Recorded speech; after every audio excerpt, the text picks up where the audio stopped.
You need to know how to use them yourself. So with that, Rob Dixon. Thank you very much for that introduction. Good afternoon, Chicago. Good afternoon. Okay, so AI. I always have a bit of a saying, if you are not doing something, or we're in a meeting about AI, or a talk about AI, if you're not prepared to look a bit foolish, have a go, download the app, tap in a few things, make a couple of muck-ups, then you're not really learning, you're not really doing AI. You will not improve your capability passively by watching and listening to people and taking notes. You improve your AI capability personally, and your organization will as well, by getting hands-on and figuring stuff out. We all look old enough to probably have been about 10, no, maybe not all of us, but a lot of us, when videos came out. Now, when my VHS video player came out, I came in and I pressed all the little buttons, I knew everything. And I had the whole thing figured out in 5 minutes. I want you to rekindle that 10-year-old version of you, because that is how we learn new things fast. We just press all the buttons, you can't break anything, it's not scary. We are going to kick off with a warm-up exercise. And we are going to build a podcast, an interactive chatbot of your own company's website. So, has anybody ever used Notebook LM before? Put your hands up. 3 of us. So for you guys, I'm expecting you to help the rest of the table and not be just catching up on emails while this goes on. So we all need to download the Notebook LM app. And then I'll show you, once we're in the app, we have to sign up a little bit. We should have signed up. And what we need to do is create a new notebook. So the QR codes are on your table. There's a sheet on the table. You should be able to find that. Once you're into the notebook, there's a source. So if you're asking the Wi-Fi password, we're not going to get this exercise in 5 minutes. So, okay, we've got a lot of exercises to get through. Wi-Fi passwords, log on the apps, help each other. Yeah? I'm hoping at least 30% of each table can get through everything I do today. And you'll have access to the tools, you can have a go afterwards. But in fact, just one point on that. The reason I get CEOs to build these things, to code computer games, to build your own podcast, is not to teach you how to create a podcast. It is not to teach you how to code a computer game. It is you only will familiarize yourself with what is now possible and what capabilities there by doing these things yourself. Things that used to take a month can now take 10 minutes. And you need to have a little bit of a personal experience of that, and it will reconfigure how you delegate, how you organize your organizations. So these demos are not training sessions for you. That's another session. Yeah? This is I'm showing you stuff so you can get the sense of this is the power of the tool quickly. Okay. So once we're in here, we're going to add a source. I'm going to click on a website. Now, I have selected from those of you who kindly filled in the questionnaire earlier, Riley Construction. Have we got Jonathan here from Riley Construction? Thank you for volunteering, Jonathan. I know you didn't actually volunteer, but thank you for being randomly selected. And I'm just going to copy the URL from your website here. Here's the Riley Construction website. Copy the URL. I paste it in here, and I click Insert, and that is it.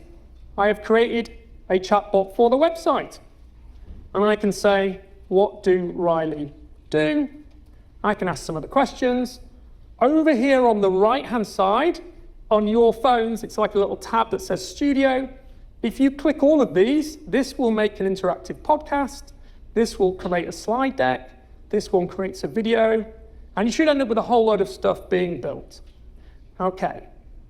Now, there's a few of us around who can help out, help each other. 5 minutes. Let's see how we get on with this exercise. I'm going to set a timer going. 5 minutes max. Okay, so I've made one earlier. Now, it will take a bit of time to build all of those different kind of assets. The studio stuff, the video takes a while. But for Riley Construction, I ran a few earlier. Let's have a look at the video in here. Is that the video? Think about the physical scale of the modern world. Every day, we rely on a massive, hyper-complex web of highway interchanges, power grids, and commercial runways just to keep the country moving. Creating these physical networks takes an incredible amount of coordination. In an environment defined by strict federal regulations and microscopic engineering tolerances, who actually orchestrates and builds all of this? Frequently, the answer... Anyway, we could go on. That's a 5-minute video. Let me show you what else we've got. We also got this interactive podcast. So let's play this one here. Ooh. Let's play this. Think about your morning commute for a second. You know, you pull out of your neighborhood, you merge onto a highway, or maybe you're heading to the airport for a flight. Right. You don't really think about the asphalt under your tires, or, you know, the fact that thousands of gallons of water are rushing through these high pressure pipes like just 3 feet below your car. Yeah, or the massive grading required to make a runway perfectly flat, for that matter. Exactly. We just sort of take the physical world This for granted. podcast but someone has actually been have to build created it. live Right, and it's a by AI, massive, reading a incredibly website, complex industry and this whole thing's just that been most generated. of us interact So when you with click the every day, audio but overview, rarely this ever is what you see get. inside. But if you run it Brings in us to our interactive mission mode, deep dive you can ask questions. Here's the secret. Those massive infrastructure projects. Hey there. Want to share your thoughts on this? Yeah, hi there, Mark Zuckerberg here. I'm thinking of building a data center in Chicago. Is that something you guys could help me with?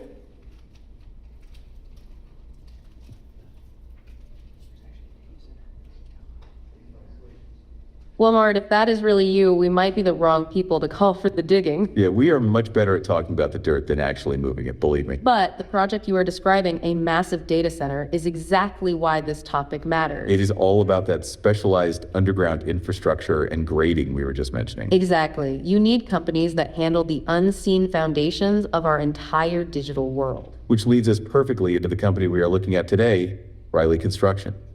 They are a really fascinating case study for exactly what you're asking about. They aren't some faceless trillion-dollar global conglomerate based in a skyscraper. No, definitely. Anyway, there we go. The point is not just a podcast, an interactive podcast.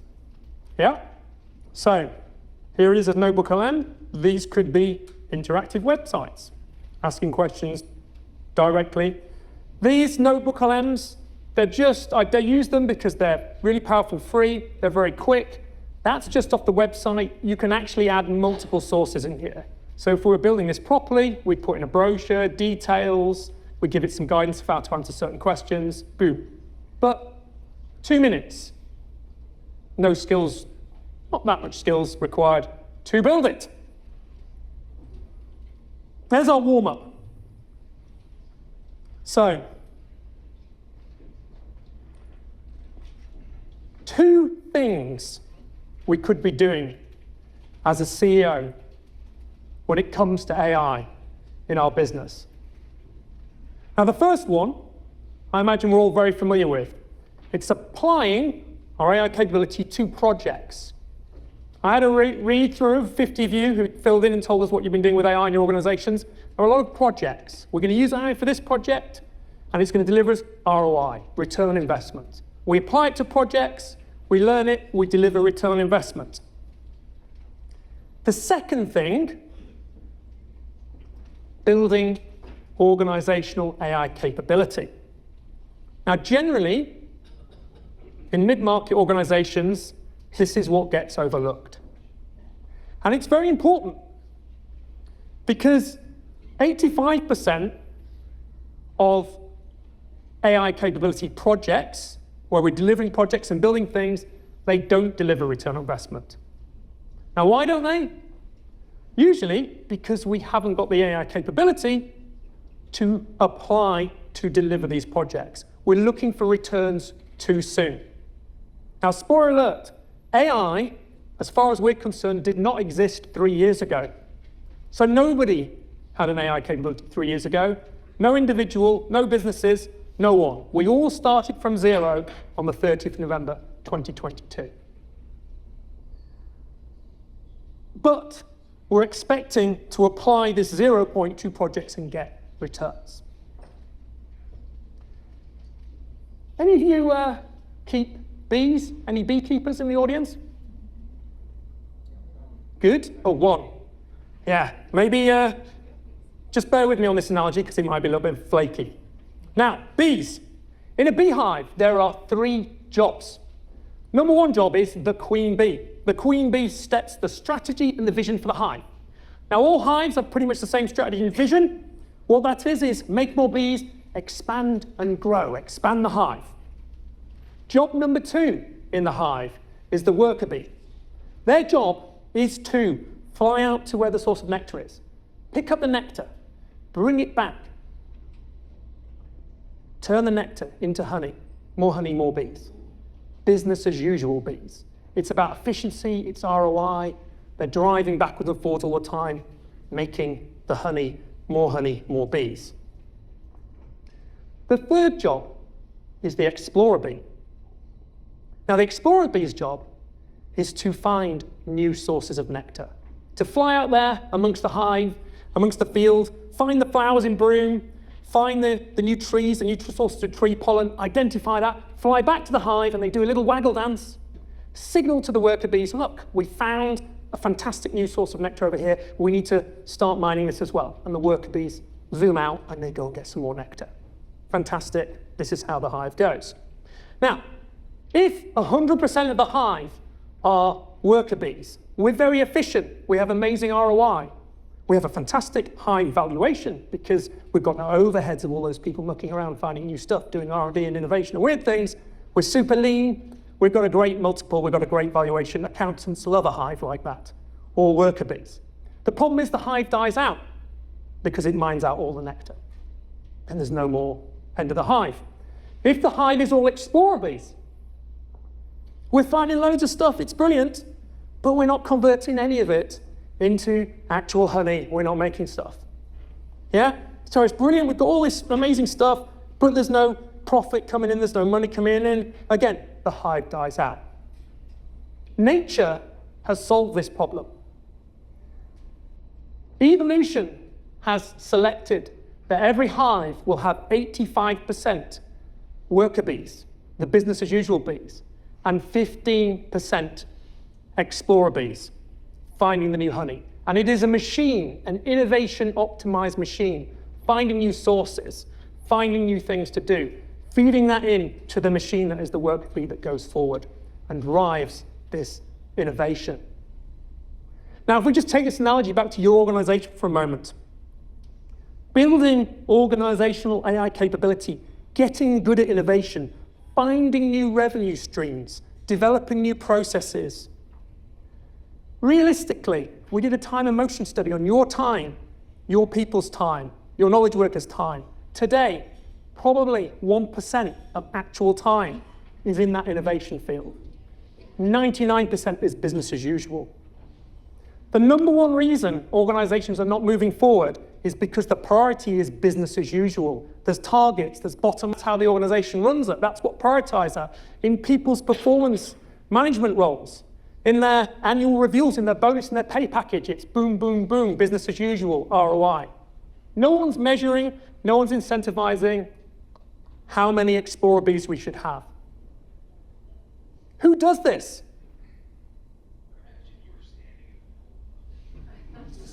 Definitely not AI. Who does it? The CEO does this. You set the percentage for your organization. You're the queen bee. You say, in our hive, in our business, 15% of our time is innovation. 85%. Is that the right mix? Who knows? It's just definitely higher. Why is it higher? Because the field over here with new flowers, the world of AI, the possibilities of what you could do, is a Garden of Eden at the moment. There is millions of things you could be doing with AI. Forget individual projects. Every single person could completely redefine their workflows. Your whole businesses can change. Everything can change, and it's all over here. And you're not looking at it because for the last 30 years, there wasn't a Garden of Eden. It was just doing the same old thing, business as usual. We got dialed in, we got optimized. And it won't change until you make that decision. What is the percentage? And you find your Explorer bees, empower them, encourage them, resource them, and get good at finding these new things, bringing them in, and driving the engine of innovation. You have to find it, figure out what to do with it, and then apply it to business as usual to convert it to ROI. And when you do that, there is unlimited profit. There is unlimited resources there. We don't know what is possible. We just do know that the current bunch of flowers that we're currently mining is the same old stuff after 20 years. And if we keep mining that, we're going to run out of hive. So, what does this mean in the organizational capability world? It means talent, your people, purpose, the direction, the literacy of your people. But then, we need to connect those people to your tools, to your infrastructure.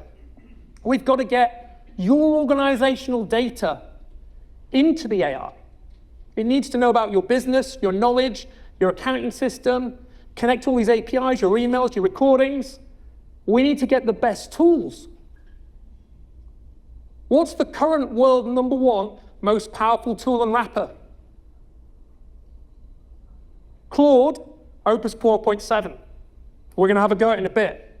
But you get your best data, and by the way, it was different 2 weeks ago, it was different a month ago, it's just changing all the time. But you get your best people with the best tools, with your data, now we're cooking. That's what an AI capability is, and we need to be continuously changing and continuously moving.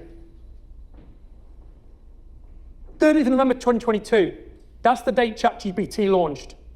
Before that date, forget about AI. This hasn't crept up on us. There was one day, boom, it turned on. ChatGPT launched.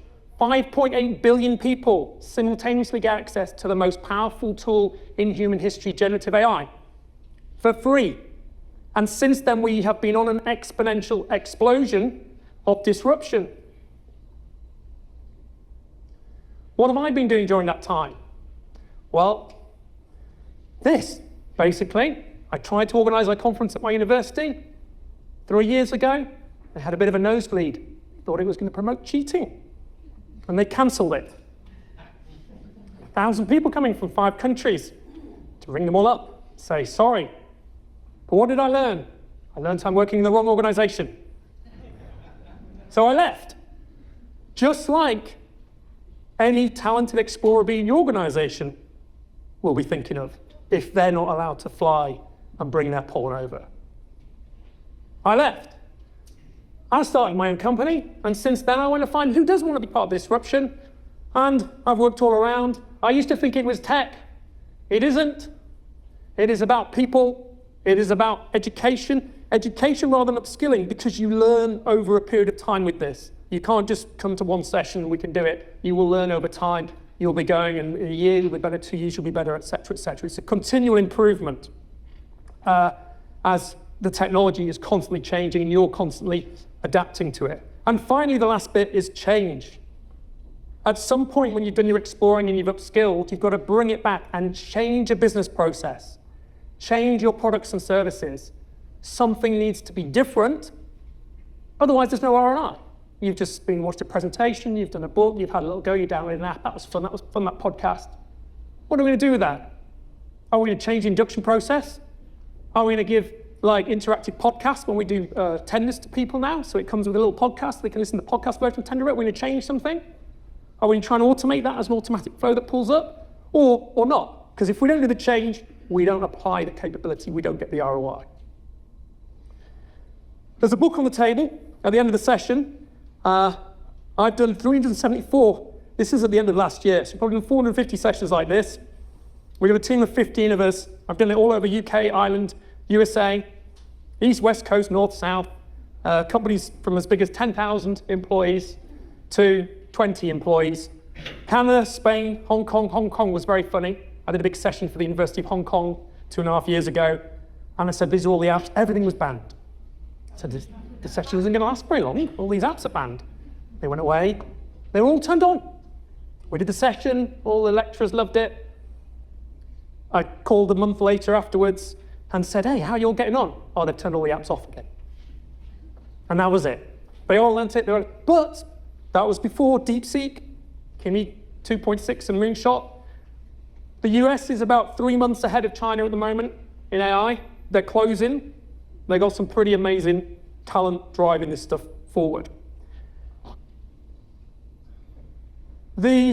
Yes, that's my journey. Let's have a look at how you guys have got on. Everybody stand up, please.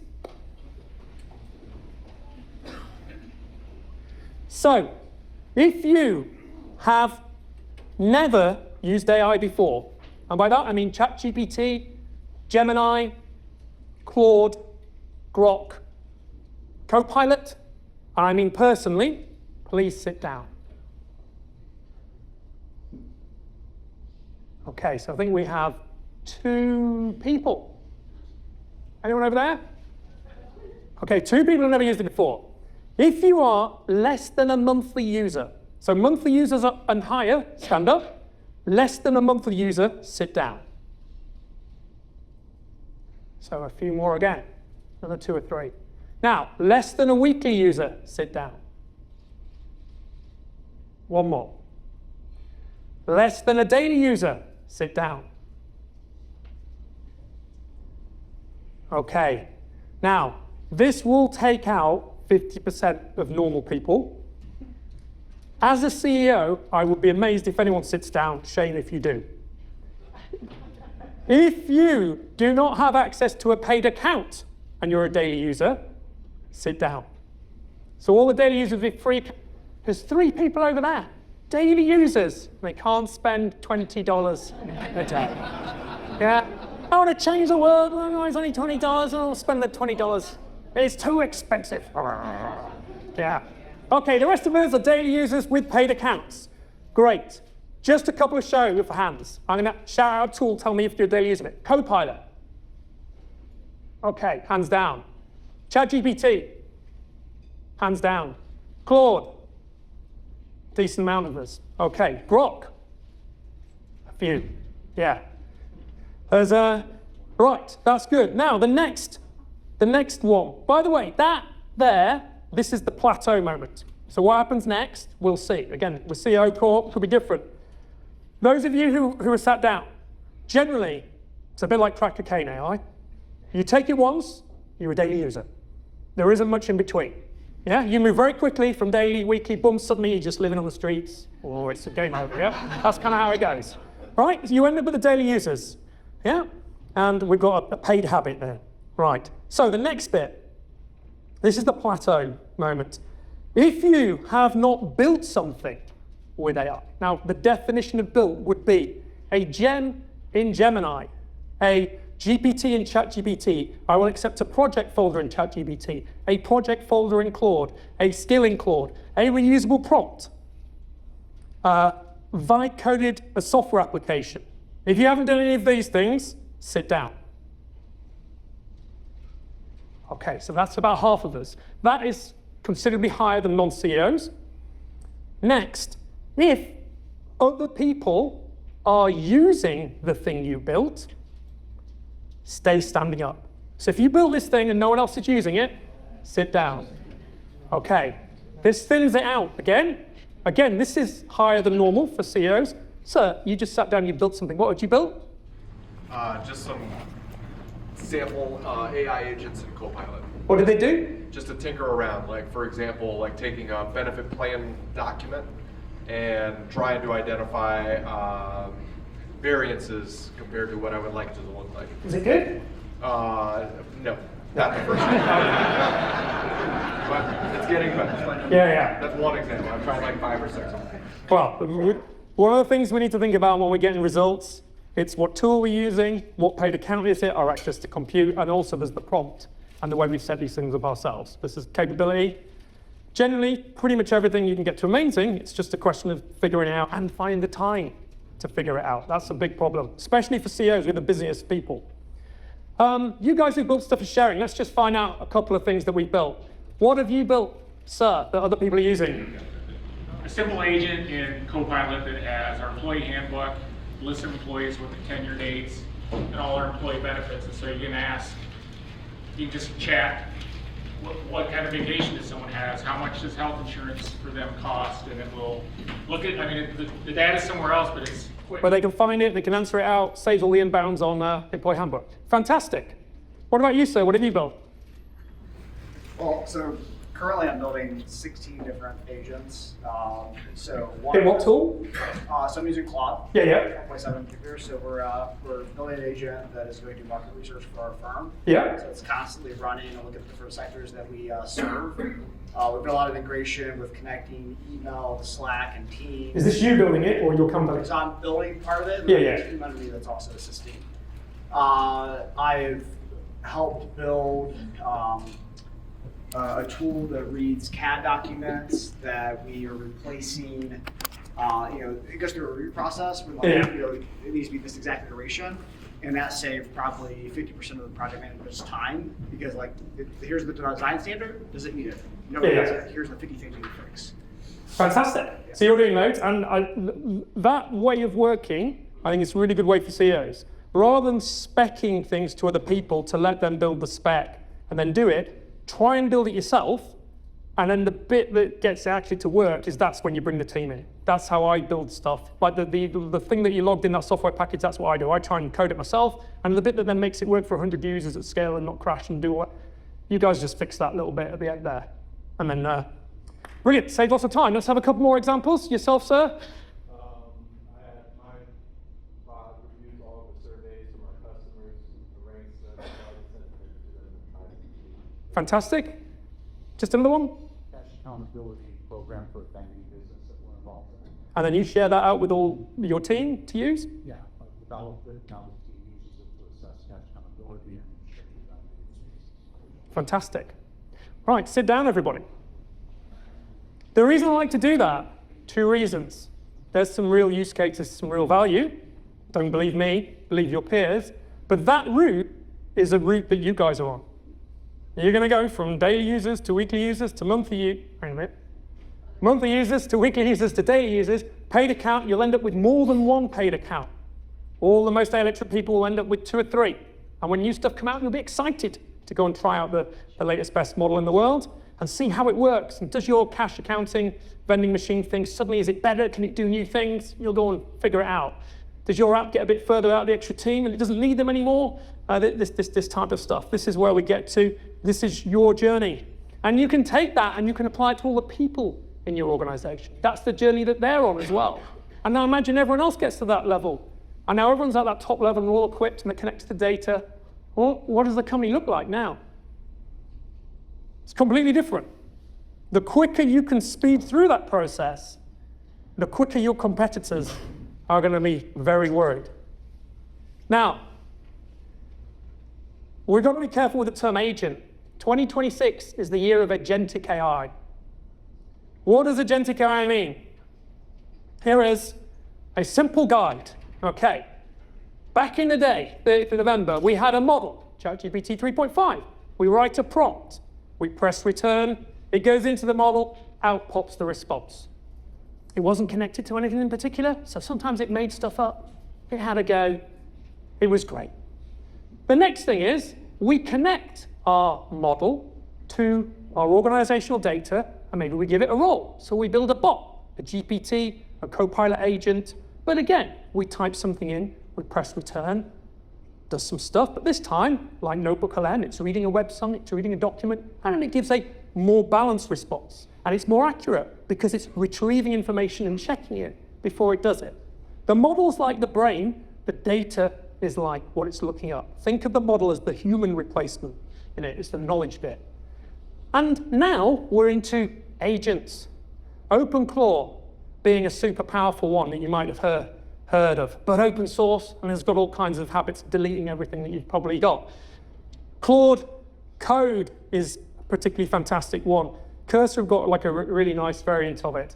There's Claude Cowork. Microsoft had just brought out Cowork as well, where it's suddenly the bot, but it is in a harness.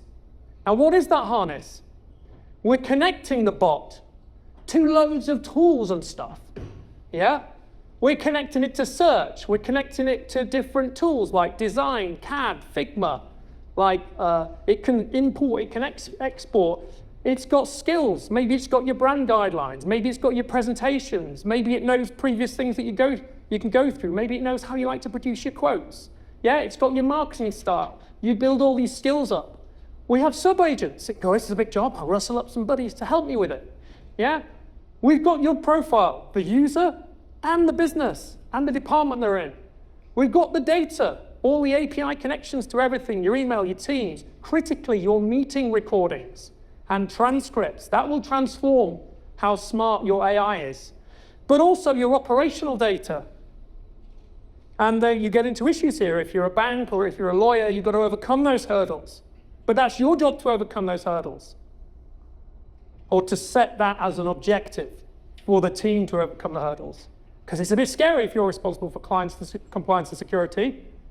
Scary, yeah? Because say, we're going to do this. Find a way that is safe and secure, head of IT and security. And there is a way. Coding. And also, it can get control of your computer and terminals. It can log in, it can use your accounts, it can go and do all kinds of stuff. Yeah, it can hack things. Imagine one of these in the hands of a hacker doing a cyber attack on your site. GPT 5.5 Cyber has just come out. All of us with data security challenges. It only came out a week ago. We need to get that. We need to get someone who can then do a test on the site, red team it, because when this sort of stuff gets out there in the ether, this will be a horrible thought. Let's park that horrible thought to one side and focus on what this can do. Your people cannot do this. This is the harness you wrap into their account.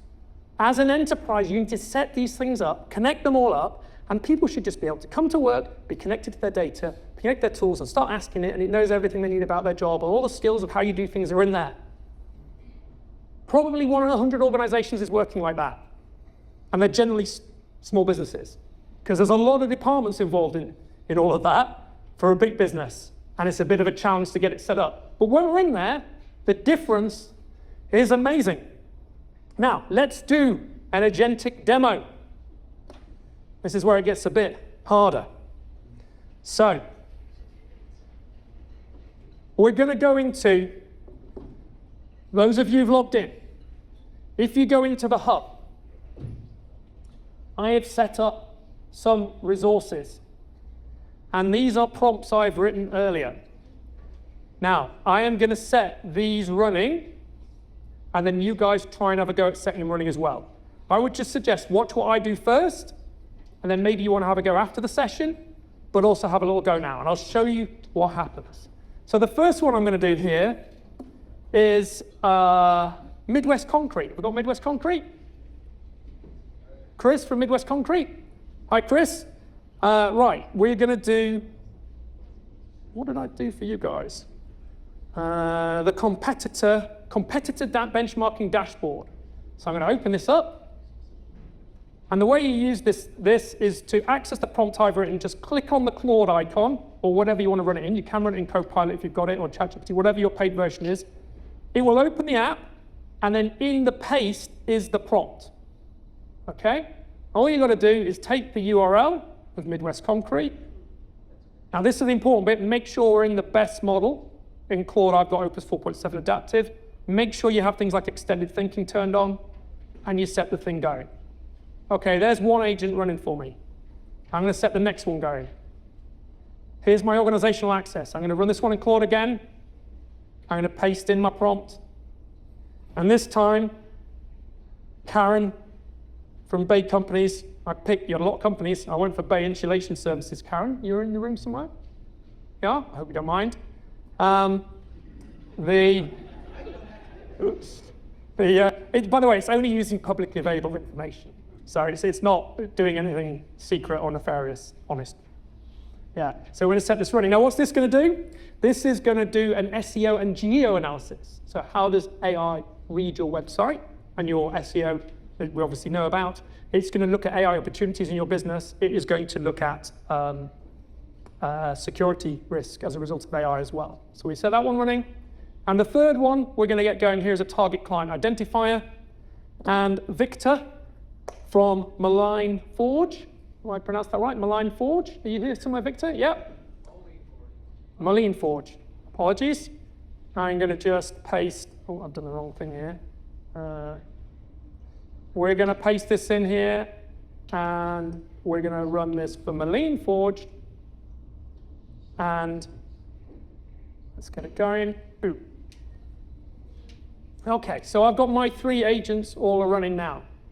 Okay, these are multi-phase agents. It's very well behaved. Look, it's getting straight onto it. It's provided the URL. It's going to fetch the target website. It's going to do a big analysis of MCM.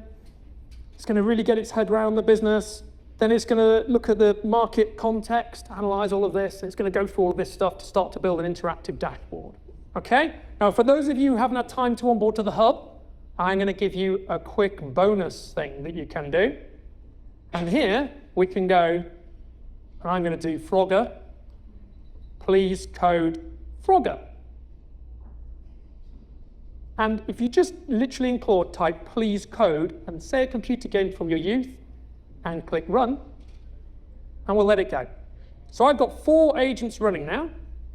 I've got my competitor analysis benchmarking. I've got the one that's going to do the SEO, the GEO, the 3 reports one, and I've got finding 20 target clients, and I've also got Frogger coding underway. And oh, those are the ones I made earlier. Let's not go to those yet. I'm just going to give you guys a few minutes to see if you can get at least one of those things running. So either, if you haven't done the app already, forget downloading the app because you'll, onboarding because you'll have to answer the questionnaire.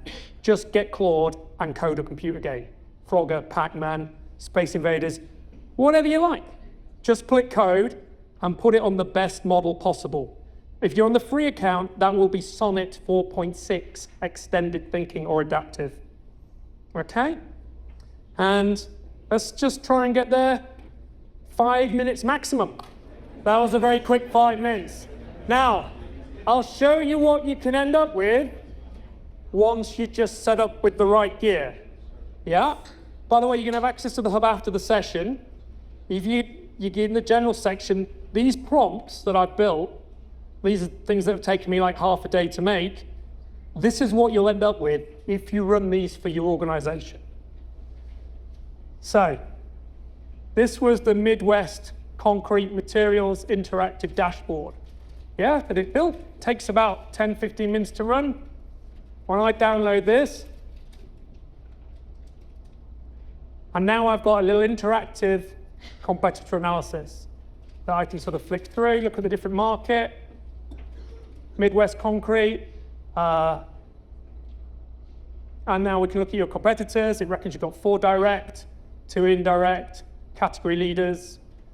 It's got a little side-by-side comparison of Midwest versus all of the other competitors here, ranking you on different kind of categories. And then we've got this little thing where we can sort of do a little sort of spider diagram of those MCM, and we could pick CRH, and we can see it's thinking that MCM are really strong on central case plant density, whereas this competitor is particularly good at sustainability positioning. Now, I don't know if that's true or not, but this is the best AI out there that's going to find this stuff out. Even if it isn't true, if a client went into AI to explore this stuff, that's what they would get. So either it is true and we need to do it, or this is what clients would be perceiving as when they're benchmarking. So that's that one. This is giving us the AI opportunity analysis. Let's have a look at these.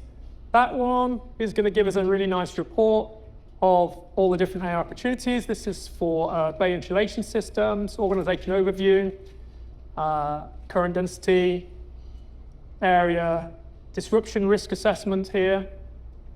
The key AI applications in Bay Street's domain. So it's reckoning computer vision quality inspection, predictive maintenance, AI optimized introduction, generative AI for sales. Let's give you a little list of stuff here. 3 opportunities to enhance Bay's value proposition. Opportunity 1, the Bay specification engine. So it's coming up with ideas of how you could use AI. Specifying engineers, builders, and metal building OEMs spend disproportionate time matching Bay's product range against energy codes for protection requirements, R value targets, and customer-specific constraints. Today, this happens via PDF brochures, calls to regional partner or competitive configurations-based product data is not readable by AI tools. And it's come up with an AI thing that would do that and how to do it, and it's talking about the plan to do it. Opportunity 2, AI optimized plant operations logistics. It goes through that. Opportunity 3, the Brain Project Companion. It'll do this. The prompt will do this for all of your companies, but you just need to put your website code in. This is SEO and geo analysis. So this is going to look about how your website's appearing in AI search.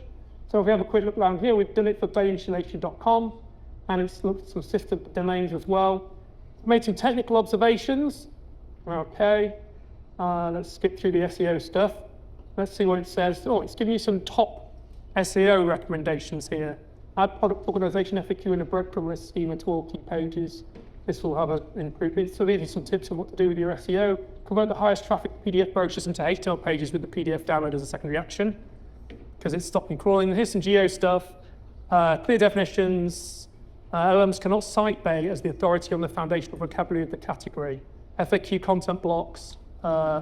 It's not possible to scrape the FAQs by the looks of it. It's giving a few different ideas. And again, top 10 recommendations of what to do. Publish LMS text file in the root. So when large language models scrape your site, there you go. So this is analyzing the site, going through it, looking at best practice, bringing all of that stuff up. By the way, on Notebook LM, I saw a few of you had the red line, the red thing. That means some overexcited security person has decided to make your site not scrapable by generative AI, which basically means you're super safe, but it also means your customers can't find you. So everyone who's using AI to find you, you won't turn up because you stop yourself being scraped by that. So that's probably the lesser of two evils. And this one gives us a target client report. This will give us the next top 20 target clients. Let's just bring this one up. We download this. And this is for Moline Forge. Now, here's it's come up with is your top number 1 target.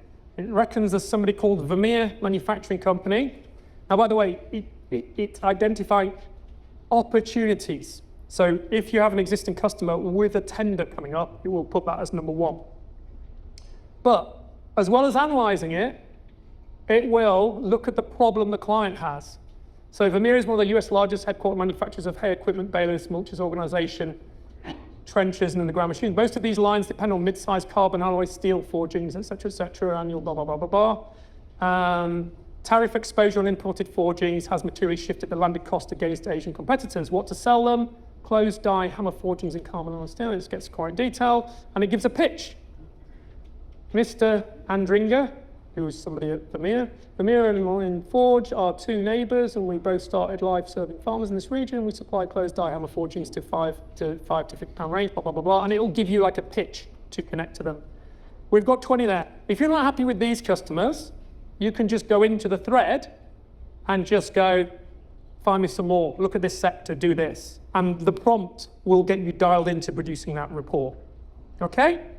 So I'm showing you this for a couple of reasons.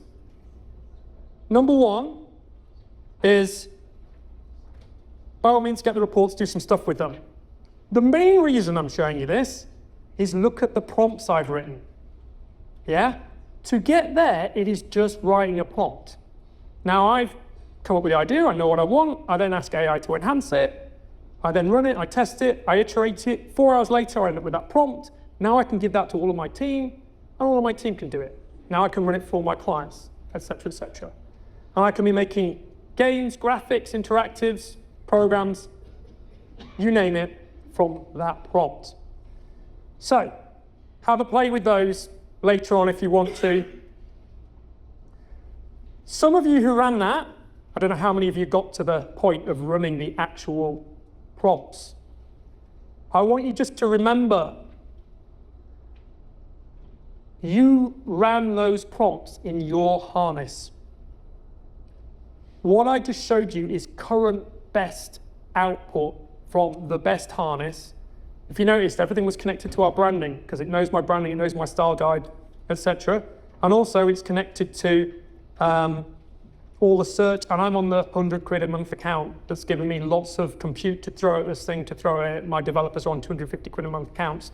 My clients or enterprise accounts, and their best people are running £500, £600, £1,000 a month, like token things, but their output is phenomenal because you can run 4, 5, 6, 7, 8, 9, 10 of these things all at once. And there's all kinds of things you can be doing. The harness. It's a key thing for building your capability. It's not just the projects that give ROI, the one-offs. It's also empowering your people with the wrapper of stuff. So when they're doing the work with AI, they get these orders of magnitude better results, which takes a bit of time to set up. But once it's there, that's how we get all the difference. Now, we're conscious of time, so we're just going to skip through a bit of these and get onto some stuff that I know you might be interested in. I want to give you a case study of AI. This was something that we built for a client, Naylor Industries. You guys, a lot of construction, a lot of people, logistics and transport.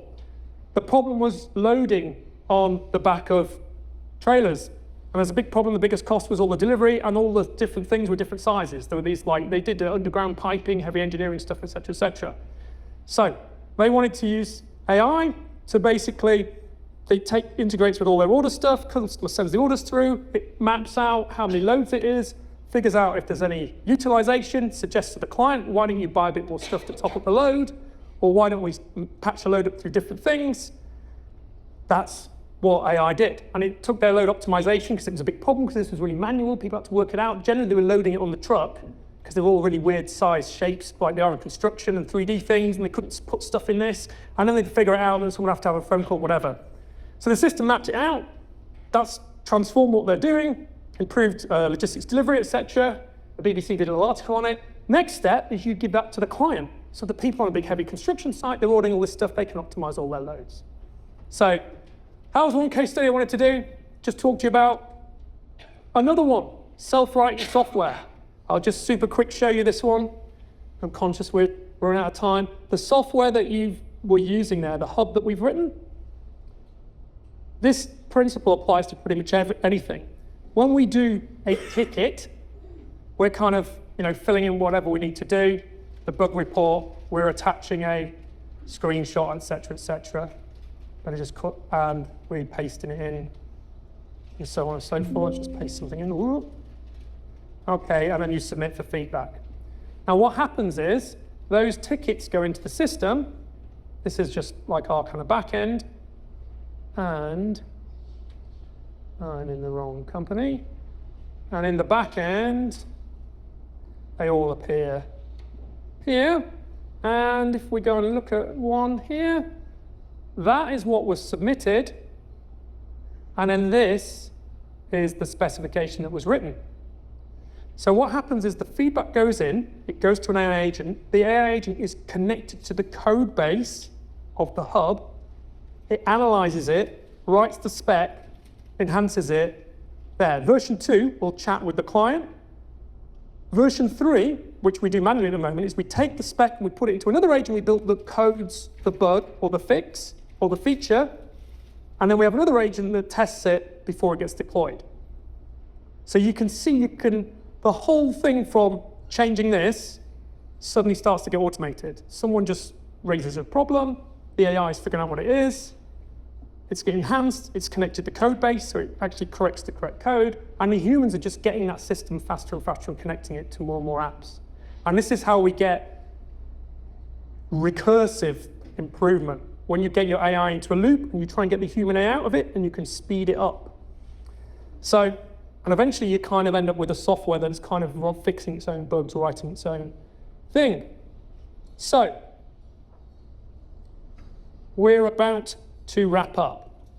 So I'm not going to go through all of these. Another low-hanging fruit, branding skills, content writers. Another really obvious one is the CRM inbox, things that are reading things, classifying them, sorting them, loading them into your CRM system, but also replying to them, finding new prospects, etc., etc. Now, let's just do some quick headline do nots. Do not delegate the upskilling. Upskill yourselves. What you do will have a massive impact on what everyone else in the company does. Yeah? Even if you're struggling away, people will be inspired to see their CEO personally upskilling. Do not put IT in charge of AI transformation. IT are looking for a spec. It's not their job to innovate products and ideas and value propositions. Do not wait until your data is ready before starting. You probably got that idea of somebody who sells data transformations and has not reinvented their product since AI. Yeah? And you do not need to wait to get your data ready. You just connect AI to the data and let the AI sort it out, and you will probably find, actually, it's really good, even with the data in a little bit of a mess, because Microsoft's already provisioned it for you in the back end anyway. Do not focus on projects instead of people. Homework. Find your 5 most talented AI Explorer bees and empower them and get them to show you what they've built. Get in the screens, go and have a look. Show them what you built, show them what they built. Yeah? People are going to innovate, not projects, not AI. Don't buy things without trying to build it first. There are thousands of companies selling you stuff to do with AI now that could be built with one prompt in 5 minutes, in 10 minutes. Yeah? And you're thinking this is amazing because 3 years ago it was amazing. Today, you could build it with an hour of training. You don't need to spend this money. Try and build things yourself first, and a last resort should be buying these solutions in. You will be amazed how far you get, especially if you get the right tools and the right kit. Don't make security, risk, governance, control a starting point, because it will basically be the stopping point, and you just won't get past it. Let the governance make what you're going to do. It's their job to make it safe and secure. You need to say, this is what we're doing. You make it safe and secure. That's your job. The safest AI system is no AI system. Just like the safest way to cross the road is just stay at home. Yeah? Outsource AI products and expertise entirely. It's like outsourcing a spreadsheet. Yeah? You can imagine a world with no spreadsheets. Along come McKinsey, oh, look at that spreadsheet for this. They build you a spreadsheet, £10,000. Think, oh, I think we have another use for a spreadsheet. Another 10 grand, another 10 grand. So you got thousands of spreadsheets. And at some point in time, you think, I think we should be making these spreadsheets ourselves instead of paying all these consultants to do it. Absolutely. Hey, most of these things, bots, prompts, models, they're like spreadsheets. You just need a little bit of time to get used to them. Spend the time. Yeah, you don't need to outsource it. And finally, this is not a one-off project. It is going to get bigger and bigger and bigger. In 12 months, AI will be 27 times more powerful. In 2 years, it will be 971 times more powerful. In 4 years, AI will be 531,000 times more powerful than what you've just seen today. Faster, quicker, cheaper. There's trillions of dollars of infrastructure build out with the best minds in the world on this. Those aren't my figures. Those are David Sachs' figures. Your AI czar. Jensen Huang pretty much repeated a similar thing. CEO NVIDIA the other day. Those Explorer bees have got a lot of exploring to come in. Just wait till this thing gets into robots, the physical world. These things are instant, quicker, and so on and so forth. Now, let me just leave you with some final thoughts, because I think I'm slightly over time. 10 minutes, Rob. Oh, I've got 10 minutes? Excellent. In that case, I will cover the blockers that you raised from the survey, which seemed a pity to skip. So, lack of skills. You put as the #1 hurdle to transforming in your organization. Now, what I'd say to that, we need to upskill and we need to train people, obviously. The thing I would just say here is, and it's very connected to the #3 item, unclear what AI is for. When you're going to do your training and your upskilling, some of you will have all done those exercises. And walking around the room, I already saw a few of you going, that wasn't very good. I've done this before, whatever, etc. And then you probably compared it to what I've got. There's nothing magic about that. It's just the latest tool. that's it. You could all have got that result. But it's about the wrapper. Now, once that wrapper's set up, and you've got your data and the skills and everything's connected, and you're on the right models, and you've got the different things there, and you've got a few people in your organization who know how to do that, and then you do your training, you'll suddenly find a lot of the skills will take care of themselves. Yeah, because suddenly the AI will just pick up the slack because it's the best stuff, it's connected to your data, and so on and so forth. Yeah, so we can knock over lots of that stuff. Focus on that at the beginning. Now it is something you can get IT involved in. IT, I want this, I want a wrapper, get it all connected up. If you don't know how to do it, just find out. Yeah, we need this. Then, unclear what AI is for. This is why you don't give AI to IT. The AI, what it is for, you won't know until you have upskilled. I want to imagine that you've all lived in a village where there are no cars and there are no bikes, and you've only ever walked within a 20-mile radius of the village. And you've done all the things you do in your business walking in that 20-mile radius. Okay? And someone comes along and goes, here's a bike. Yeah? What would you come up with an idea of what you could do with that bike? You'll come up with ideas within a 20-mile radius. You won't come up with ideas that are 1,000 miles away, which is kind of what 2-3 days are done in the Tour de France. Elite team would knock off. It just won't into your head. You'll come up with 20-mile radius ideas. And then you're like, well, what are we supposed to do?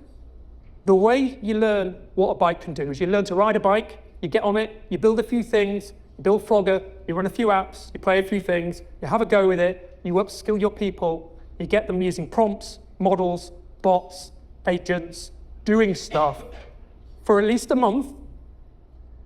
And then you say to people, how do you think you could use this in your business? And you listen to what people show you.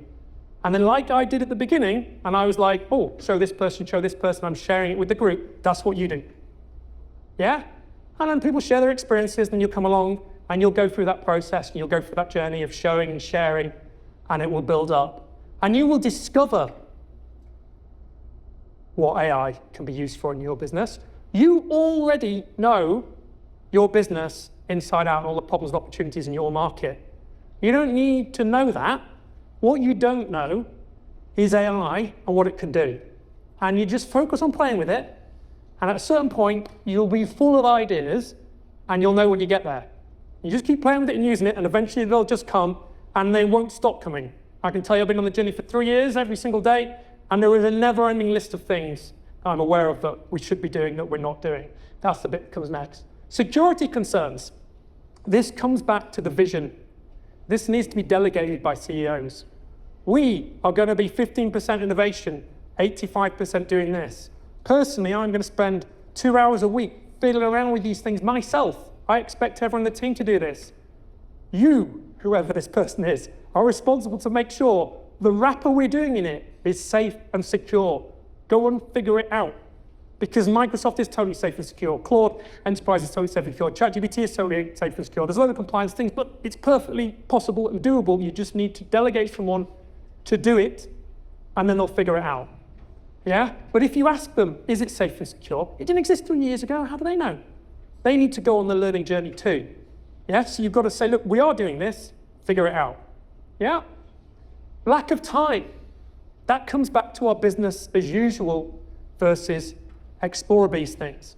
If you are naturally rewarding, incentivizing, and training 99% business as usual, 1% innovation, no one's going to have any time because they're being pushed all the time by the old way of doing things. Some way you've got to drive that. Cultural resistance, well, part of that comes when you pressure people to deliver results when they're not ready.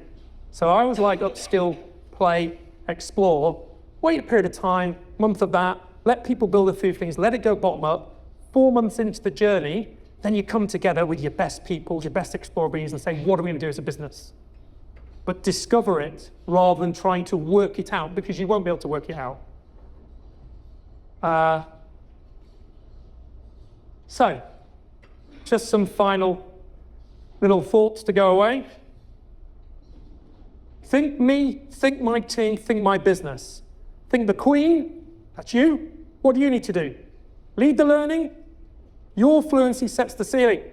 Upskill yourself first and be honest. Don't be afraid to just try things and have a go. I have to do it all myself all the time. These things are constantly changing. You're not going to know everything. You're going to make mistakes. Just get on with it. That's how you stay up to date. Yeah? Set the ratio.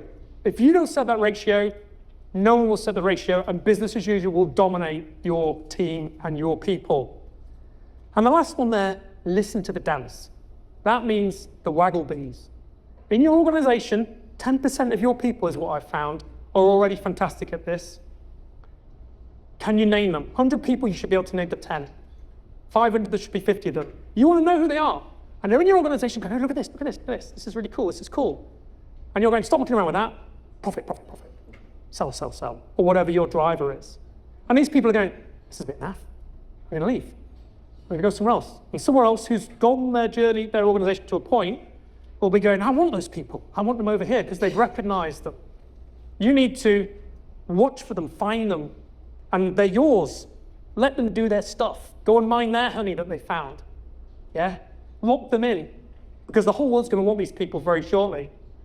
Your team, once you find your Explorer Bees, amplify them. What do they need? Paid accounts, access to data, permission to change things.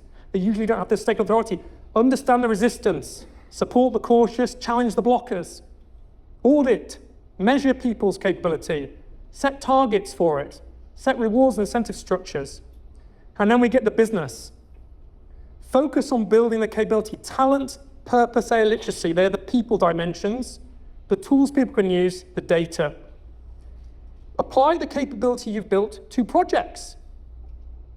Then look at the ROI. And by capability, think people. When you have a capability, you should be able to name the people who have the capability. And then you put those people on the projects. And even if you're outsourcing it, at least you've got someone who knows it pretty well who can manage it through there. Okay, now just to finish up, what I did was I took all of your results from the survey. I made a little bit of an interactive dashboard that showed us where we all were, a little organization thing, showed us where we all are on the stages. Interesting, we're mainly at the beginning as this cohort. There's one of us, Todd Shaw's, who's at the cutting edge, or he clicked that one by accident on the survey, one or the other. Don't answer that question. Yeah, there we go. We had a little look at these results. This is all, I just take the whole results. It's done a whole analysis of what you guys do. We won't go through it all. But what I then did was I took it and said, hey, let's turn it into a little poem. And I think this might be a nice way just to finish off. So this has come from the 50 people who finished the onboarding. They wrote their comments. And this is your words sort of rejigged around. They are presidents of concrete companies, of lumber yards, of family firms. They have outlived the fashions that keep coming for them. They are chief executives of healthcare, of casinos, of credentials, of a mechanical shop in Wisconsin, of a forge, of a creamery, of a truck line. They run the kind of businesses that do not appear in TED Talks, but hold the country up. What are they building? A spreadsheet that will not fall over, a scorecard for their clinic directors, printable labels that come out straight the first time, an evaporation calculator tied to real-time weather because the concrete will not pour itself and the rain has its own opinions, a letter to the council, a vendor RFP, a pre-scheme for a job they have not posted yet, a summary of 3 contracts they have not had time to read, a presentation branded with built-in logic, a bot that will read a contract so a partner doesn't have to. They worry about the data, about what the model knows and what it shouldn't, about a mistake landing on a customer, about a young hire who can prompt better than they can, and a senior leader who cannot prompt at all. They wonder often where to start. They mostly know they should have started sooner. A few are skeptics, leaning on the brakes, most are neutral, watching and learning, a handful are running ahead, dragging the rest with them like a sled. They're tired, but they're not frightened, and that is not the same thing. And still they lean into it, the way you lean into a wind that is coming anyway. The map is incomplete, the ground is new, and nobody has been here before at quite this speed, in quite this light. But they have built things before from nothing much, in difficult weather, and they know what it takes. They know how a thing begins, not with certainty, but with the decision to move. And what the heck, just to finish off, we turn it into a song.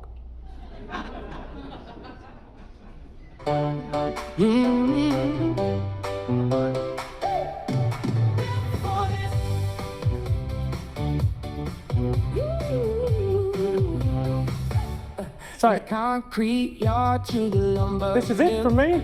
We'll be around, sticking around tonight for networking. I haven't really got time for Q&A, but if you want to ask any questions, feel free to chat with myself and Roxana, who's in the back. And those of you who can do the apps and the hub, and you know, like we can give you a hand getting you set up. Now, beat drops about tickets for the good chorus, hold on. Cottingham Butler, Chicago CEO, building something bigger than anybody. Anyway, thank you very much. It's been a pleasure. Thank you, Rob.